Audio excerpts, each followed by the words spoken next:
Hello বন্ধুরা, আমার চ্যানেলে সবাইকে স্বাগতম। আজ আমি আপনাদেরকে এক্সপ্লেন করব হান্টার x হান্টারের এপিসোড 67। হান্টার x হান্টারের গ্রিড আইল্যান্ড আর্ক এখন এমন এক পর্যায়ে পৌঁছেছে যেখানে প্রতিটি পদক্ষেপেই বিপদ।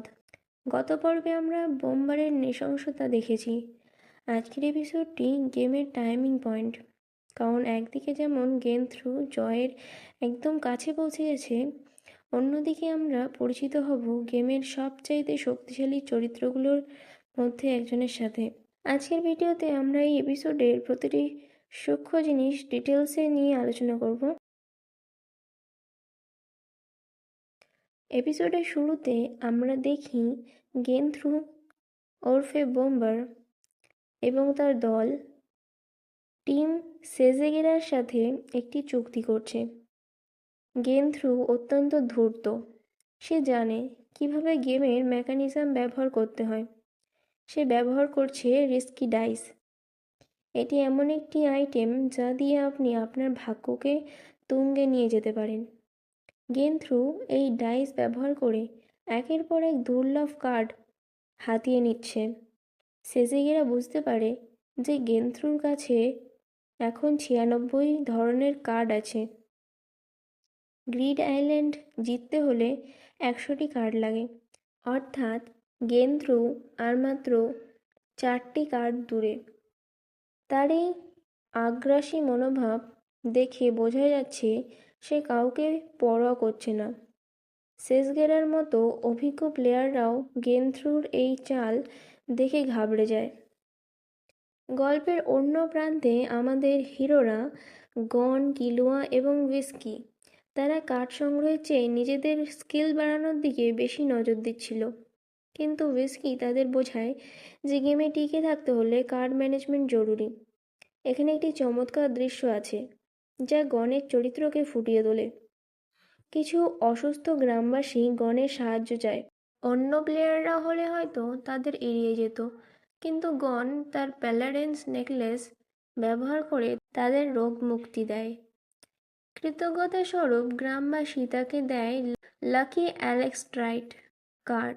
এটি এমন একটি অপ্রাপ্য কার্ড যা সচরাচর কেউ পায় না। এটি প্রমাণ করে যে গ্রিড আইল্যান্ডে দয়া ও সততারও একটি বড় পুরস্কার আছে। গেম থ্রুর জয় রুখতে কাজসুলে একটি মিটিং ডাকে। সেখানে বেশ কয়েকটি দল একত্রিত হয়। তারা জানে একা কেউ গেম থ্রুকে হারাতে পারবে না। কিন্তু মিটিংয়ে যখন কিলুয়া কথা বলা শুরু করে তখন অভিজ্ঞ খেলোয়াড়রাও অবাক হয়ে যায়। কিলুয়া অত্যন্ত ঠান্ডা মাথায় গেম থ্রুর দুটি মরণাস্ত্র বিশ্লেষণ করে। কাউন্টডাউন, যা দিয়ে সে শরীরে স্পর্শ করে বোমা ফিট করে। লিটল ফ্লাওয়ার, যা দিয়ে সে হাতের তালুতেই বিস্ফোরণ ঘটায়। কিলুয়া সবাইকে সতর্ক করে দেয় যে গেম থ্রুর সাথে সরাসরি লড়াই করা কতটা ঝুঁকিপূর্ণ।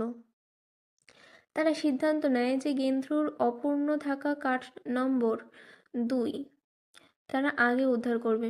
মিশন শুরু। 15 জন প্লেয়ার একসাথে অ্যাকম্পানি কার্ড ব্যবহার করে বন্দর শহর সেফরাভিতে পৌঁছায়। গেমের নিয়ম অনুযায়ী এই মিশন শুরু করতেও অন্তত 15 জন প্লেয়ারের প্রয়োজন ছিল। শহরে গিয়ে তারা জানতে পারে এক ভয়ঙ্কর সত্য। শহরটি দখল করে রেখেছে 15 জন দস্যু, যাদের নেতা হলো রেজার। এই দস্যুরা শহরবাসীদের ওপর অত্যাচার করছে এবং কার্ড নম্বর 2টি নিজেদের কাছে আটকে রেখেছে। দস্যুদের সাথে কথা বলতে গিয়ে প্লেয়াররাও বুঝতে পারে এরা সাধারণ এআই চরিত্র নয়, এদের শক্তি অনেক বেশি। এপিসোডের শেষ অংশে ঘটে সবচাইতে বড় চমক।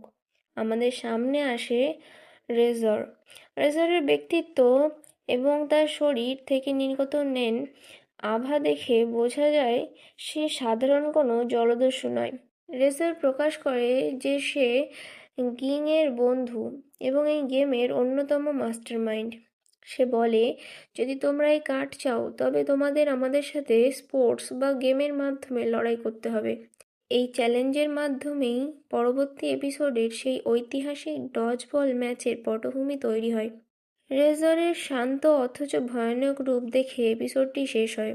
তো বন্ধুরা, এই ছিল হান্টারের এপিসোড 67-এর সম্পূর্ণ বিশ্লেষণ। এই এপিসোডটি আমাদের পরিষ্কার করে বুঝিয়ে দিল যে গ্রিড আইল্যান্ড গেম শেষ করাটা যতটা না শক্তির লড়াই, তার চেয়ে বেশি হলো টিকে থাকা স্ট্র্যাটেজি। একদিকে গেম থ্রু তার ধূর্ততা আর রিস্কি ডাইস দিয়ে গেমের সিস্টেমকে নিজের হাতের মুঠোয় আনছে, অন্যদিকে আমাদের হিরোরা টিম ওয়ার্ক এবং বুদ্ধিমত্তা দিয়ে সেই অসম্ভবকে চ্যালেঞ্জ জানাচ্ছে। কিন্তু সবচাইতে বড় প্রশ্ন এখন একটাই, রেজর গেম মাস্টার রেজরের যে বিশাল অরা বা শক্তি আমরা এই এপিসোডে দেখলাম, তা দেখে এটা স্পষ্ট যে সামনে এক বিশাল ঝড় আসতে চলেছে। বিশেষ করে যখন সে জিংয়ের নাম নিল, তখন গণের চোখে এক দৃঢ় সংকল্প আমরা দেখতে পাই।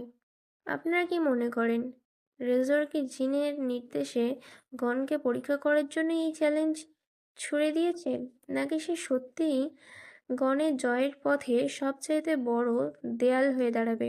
আর এই ঐতিহাসিক ডজবল ম্যাচে গণের টিমে কি কোনো নতুন চমক দেখা যাবে? দেখা হচ্ছে পরের এপিসোডে। পরের এপিসোডটিও আসতে চলেছে খুবই তাড়াতাড়ি।